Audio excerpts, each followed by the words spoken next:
12:30 বাজে। আমার মামির আগের সিনারি তুলছি আমি। না না না না, তুমি আসো, তুমি আসো, আমরা পরে চলে যেতাম তোমাকে নিয়ে। আসো মা। না না, কিচ্ছু রাগ করবে না, বৌদি জানে, বৌদি আমাকে কালকেই বলেছে তোরা দুটো আর হলো বেলা হয়ে গেছে। ভালো বল, কি হয়েছে? শরীর খারাপ? বলছে এটা কোলের মেয়ে। কাজের লোক পাশে মামি এসছে না, মামি তো থাকতেই না, আজকে আবার চলে যাচ্ছে। ভাই চাদরটা তুলে রাখি, ভাই পড়বে না। বাপিটা বড় একটা তোমার স্টেশনে পাঠিয়ে দিতে, অনেক কাজের লোক। বাপিকে এনে কাজ নেই, বাপি একটার সময় স্টেশনে যাবে কাজ নেই। মায়ের চলে গেল। ও আমার মা কাজ নেই, এই যে শুনে নিয়েছে। হ্যাঁ, ও একবার ফোন করলো না, দেখো আমরা ওকে কালকে নিয়ে যাবো বলছিলাম। হ্যাঁ, ও আমরা শুনেছি, আমরা আসার পর থেকে ও আর ফোনই করলো না।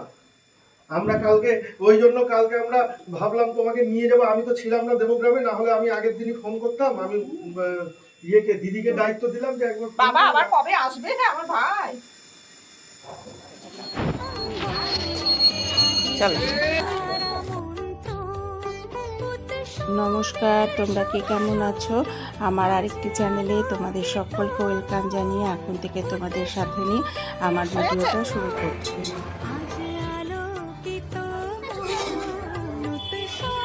এখানে শান্তি দিয়ে পুজো দেওয়া যায়, জানিস ভাই? হ্যাঁ, খুব সুন্দর। এখানে শনিদেব নাকি গণেশ।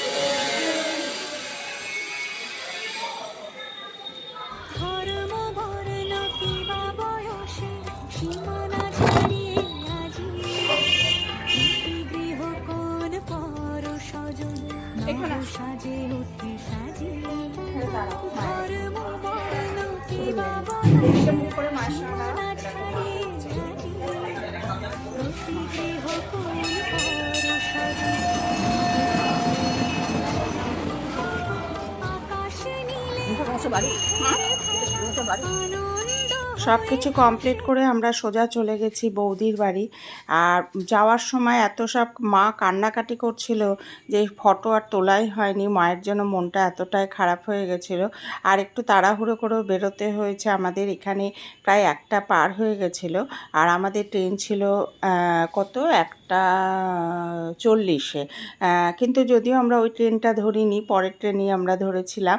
আর এইদিকে দেখো বাধ্য স্টুডেন্ট আর মানে কি বলবো, সুইট টিচার, কি মুগ্ধ হয়ে দেখো ওনারা দুজন সব ফোনে এড়িয়ে দেখছেন, বুঝছেন, গল্প করছেন, খুব ভালো লাগছে, তাই তুলেছি। কিন্তু জানো এখানে গান ছিল বলে বাধ্য হয়ে ভয়েসটা দিতে পারলাম না, কপিরাইট খেয়ে নেব। 35,000 থেকে 40,000 মানুষকে বিনামূল্যে খাওয়ানো হয়। আর বিশেষ ধর্মীয় উৎসবে এই সংখ্যা দুজনে মন দিয়ে ভিডিও দেখা, টিচার এখন বসেছে মামিকে শেখাতে। এমন কোনো দিন নেই যে কেউ এখানে এসে খালি পেটে ফিরে গেছে। কোথায় এটা শেখাচ্ছিল? কিচেনে বিশেষ মেশিন ব্যবহার করা হয়। আবার চলে গেল, তোমার ফোন থাকছে না, চলে যাচ্ছে শুধু। আর ওই যে সব এ বৌদি, আমার বাবু ব্যাক ক্যামেরাটাতে হেজি আছে, শীত লাগবে না, বিরাট গরম এটা। তোর হুডিটা পরে যা, আমার একটা আছে ওই জিনিস। তুই পরে যাই হুডিটা। বিরাট গরম। আর এই যে আমার মেয়ে তোর প্যান্ট পরে বসে আছে, কিন্তু ও বলছে এই প্যান্টটা আর তোকে দেবেই না, ওর এত ভালো লেগেছে। এই মাথায় ইয়ে দে, প্রচন্ড ঠান্ডা, সারাক্ষণ হাতে ফোন, সারাক্ষণ। এখানে বৌদির সঙ্গে মজা করছি। আর এটা বৌদির বাগান, দাদা বৌদির বাগান বলতে পারো, এত সুন্দর অপূর্ব, তাই সব ফুলের ছবিগুলো তুলে নিচ্ছি চারিদিক থেকে। দেখো কার কোথায় ভাত লেখা থাকে কেউ বলতে পারে না। অনেক দিন পরে এলাম দাদা বৌদির বাড়ি, রাত কাটালাম। রাধাচূড়া কি এটা কিনে এনেছিস? ওমা, কালকে তো সময় পাইনি, একটু ফুল তুলতে এলাম। হ্যাঁ ওটা তো জারবেরা, এটা স্নেক। ঘরেই ছিল। তুই প্রদীপ নিয়ে কোথায় হাঁটিস? ওইটা তুলসী তলায় দিত।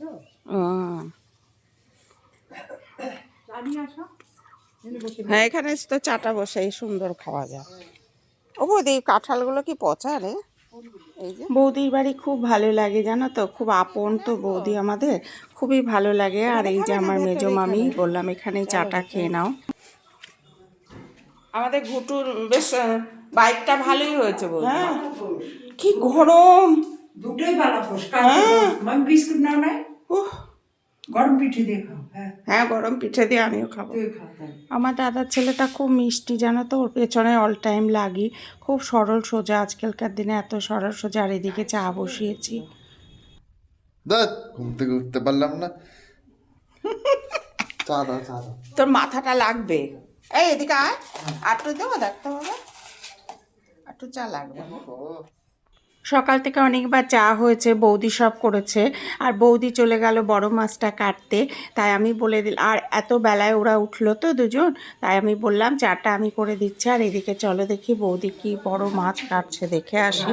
কিন্তু পুরো মাছটার ছবিটা তোলা আর হলো না। বড় মাছটা তুলি না কেন ছবিটা?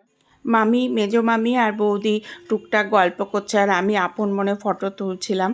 আর দেখো বেড়ালটা কি সুন্দর প্রদক্ষিণ করে যাচ্ছে বৌদিকে মাছ দেখে, কিন্তু মাছে মুখ দিচ্ছে না জানো তো। আর অনেকটা বড় মাছ, প্রায় 1.5-2 কেজি ওজন হবে। বৌদি কি সুন্দর কাটলো, আর বৌদির হাঁটুটাও ব্যথা, কোমরেও ব্যথা, কিন্তু বৌদি কি সুন্দর তাড়াহুড়ো করে কেটে নিল। তাই দাদা একটু অফেন্ডেডই হয়েছে। আসলে বৌদির কষ্ট হবে ভেবেই হয়তো। আর পায়রাডাঙ্গায় কী বলো তো, মাছ কেটে বিক্রি হয় কিনা আমি ঠিক বলতে পারবো না, দাদারাই বৌদিরাই ভালো জানবে। তা যাই হোক, মাছটা খুব সুন্দর বৌদি কেটে ফেলেছে। আর বৌদি সব রান্নাবাড়ি করেছিল, রান্নাবাড়িগুলোতে ছিল অসাধারণ। আর বৌদিদের বাড়ি বড় তো, এই দিকে একটা জায়গা, ওদিকে প্রচুর জায়গা। আর মাছটায় কলের পাড়েই কাটা হচ্ছে। ঘরের ভেতরে তো নোংরা হবে না, আর গন্ধও ছড়াবে, তাই জন্য। আমার দাদাও মাছ কাটছে বসে বসে, ওদিকে বৌদি, এদিকে দাদা। এই যে বৌদি মাছ কেটে ফেললো তো। ও দাদা, এটা নাড়ি ভুড়ি বের করবি না? ওটা কি করে করবি? ওকে কে বললো মাছ কাটতে যাইতে? না, কেটে ফেললো। আরেকটাও আছে ছোট ট্যাংরা।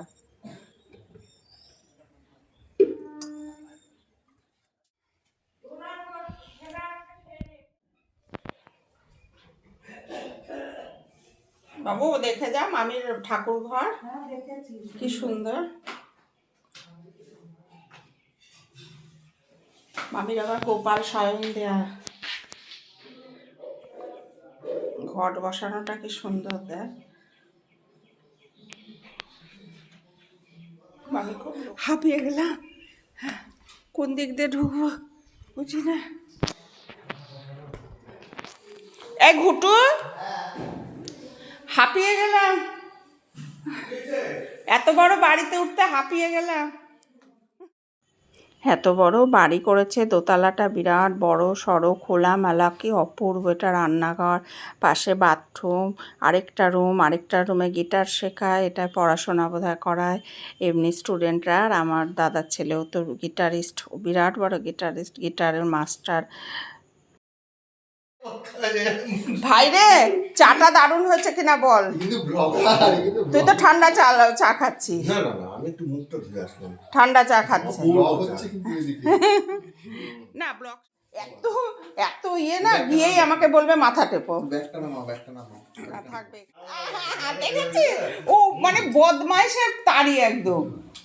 দেখ দেখ আসছে আসছে। বৌদির ওপরটা একটু ঘুরতে গেলাম, দাদা বৌদির ওপরটা কমপ্লিট হওয়ার পর যাইনি।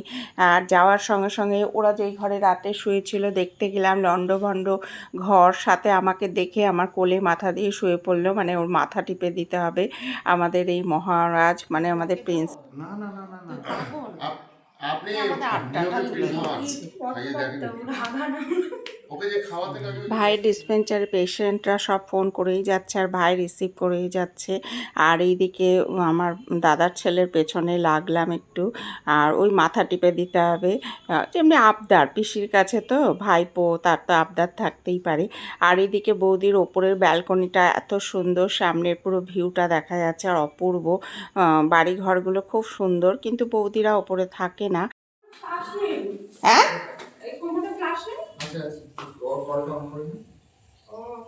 জল নেই, ওপরের বাথরুমে স্নান করতে আসবো। আর এখানে ভিডিওটা আজকে রাখবো, তোমরা কিন্তু লাইক কমেন্ট করতে ভুলবে না। ওদি তো ঠাকুর ঘরটা কি সুন্দর লাগলো করবা, এখানে করবো? ও গঙ্গা যাবে না? না না, আমিও যাবো না গো।